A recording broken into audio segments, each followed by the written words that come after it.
So I'm really excited to be joined here by Chris. Thank you. Thanks for having me. So can you tell me a little bit about the challenge you were trying to address? Yeah, so I'll try and talk as much about it without Charlie here, but she essentially during COVID, I think we all know what that meant and the ramifications that entailed, and that naturally meant that a lot of the buyers of their properties, there were significant logistical travel issues with them making those purchases. So there were some fundamental shifts that they needed to make in their business model. And obviously, us as their appointed agency, we needed to adapt to that and make sure that what we were doing kind of was able to be as digitally led as their approach needed to be. So I guess one of the first things was that because of the travel restrictions imposed, people couldn't see product. And when you can't see product and you're on the other side of the world, naturally the operating system that Berkeley had to adopt was much more about bringing that product to life. And I think you mentioned there about reality versus imagination. That's exactly it. And I think once they were able to do that, obviously the consumer kind of met them in the middle, because as the technology kind of came to the fore, the consumer was then able to adapt and I think be much more kind of approachable through technology. Yeah, I remembered when I actually was looking to rent right at the start of the pandemic. We had to move flats, and there was so many restrictions in terms of being able to actually go view a property, right? But that wasn't the case with Berkeley Homes, because they already had a digital first setup where you could go in, where you could view the property virtually. Yeah. I mean, from your perspective, obviously the agency perspective, how did that digital first leaning that Berkeley Homes have make reaching the customer easier or better? So I think for us the first thing was that, and I think we can probably all appreciate this, was a lot of the time COVID was an accelerating factor for all of us. And the fact that Berkeley had a system in place that was kind of there to be adapted and modified and polished for what the situation we kind of faced was a massive advantage. But the things we kind of changed were that particularly when you're looking at a higher value purchase and you're not able to view product, it's really important that you can bring as much of that experience through in the context of their marketing. So by having the systems in place where they had the products listed online, you could literally view them as if you were sat there in the room. We needed to convey that through our marketing in China in this instance. And we kind of did that through a number of ways, but the difference with China compared to, say, the domestic market here is quite different. And we needed to really kind of leverage, number one, the platforms that we use. So over there, something like WeChat is massive, and it's already got the kind of the consumer adoption in terms of like them actually making transactions and relying on that platform a lot. So once you're using the platform, you've got one step in the door, as it were. Yeah. And the next thing is that we used an awful lot of not just the content that they were able to provide, but then an awful lot was around kind of building trust in what we were saying. So we lent on their sales partners. So they work with JLL in China, which is a massively established name in China. And if you can leverage brand trust in the region, you're putting yourself at a real advantage there.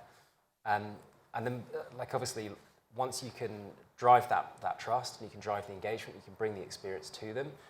We took a lot of solace in the fact that Berkeley had the infrastructure there and the systems in place to make that journey from inquiry through to sale a lot more kind of seamless. And they obviously came to Space and Time for a reason. And tell me a little bit about what you were offering at Space and Time in terms of your approach, particularly your strategy for the problem that made you stand out. So I think we were faced with a few problems. Like first of all, you got the value of the purchase. So they were taking things to market, multi-millions of pounds. It doesn't matter where you're looking to sell that. You're always going to face some challenges. The other thing I think was that when we when you think about the length of the buying journey, so you're typically kind of, if you're talking about sort of like an FMCG product, you can be talking minutes, hours, days to make that transaction, that kind of user journey. We're talking 3 to 6 months with a lot of these. So when you've got that as a backdrop, it's really important that when we're delivering those experiences, there's a kind of process in the background where we're looking to consolidate as much data as we can on who was interacting with what. We're obviously working in a lot of cases without cookies, so you're thinking, okay, well, if you can build engagement around these different experiences, you're then building proprietary data that you can then look to really target through performance marketing.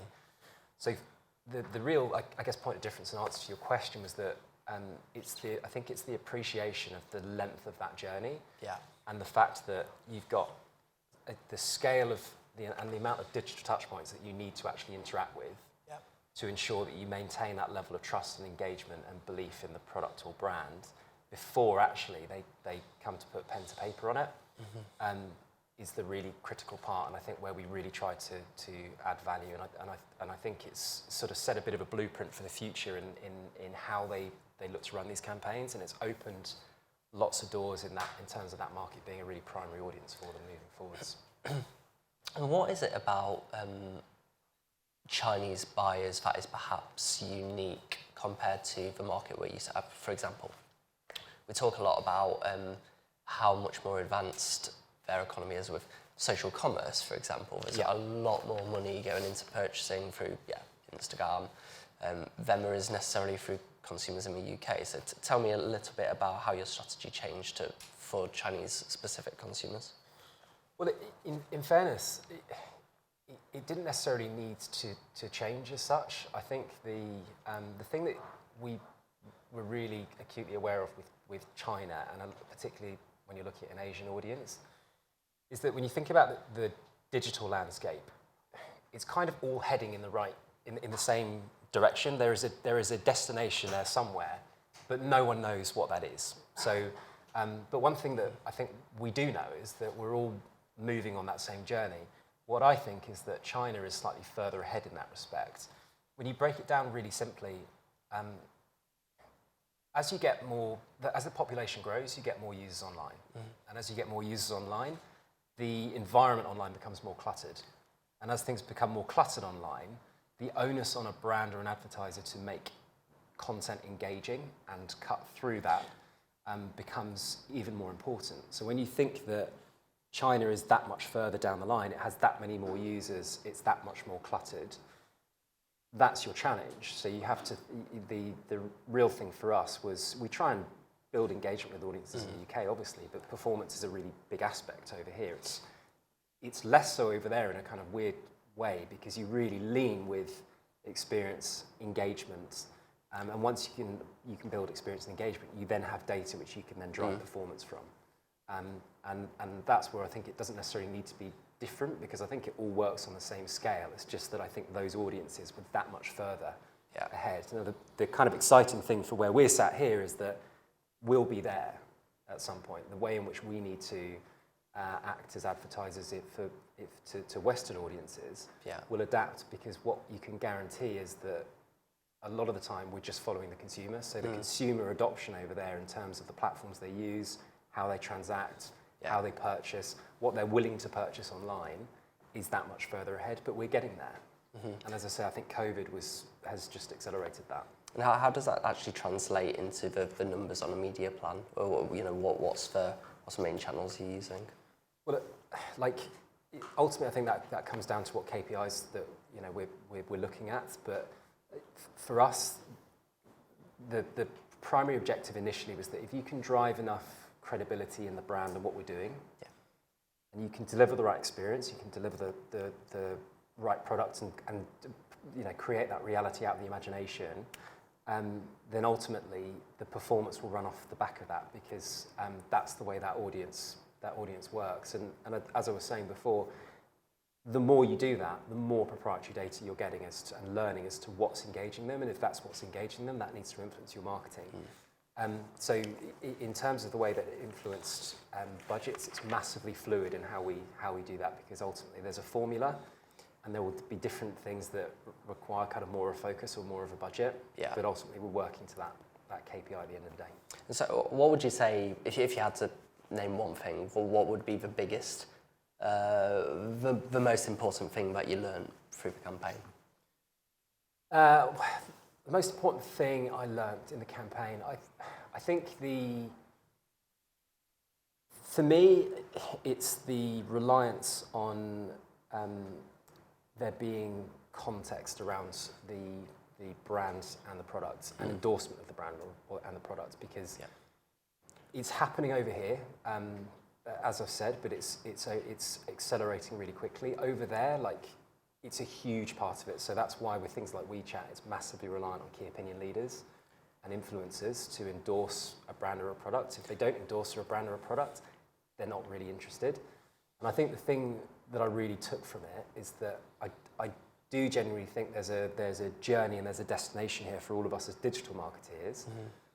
And I think they're that much further ahead in this that we need to take some learnings from the fact that if that's how that's working, then we need to think about where we're headed. Yeah.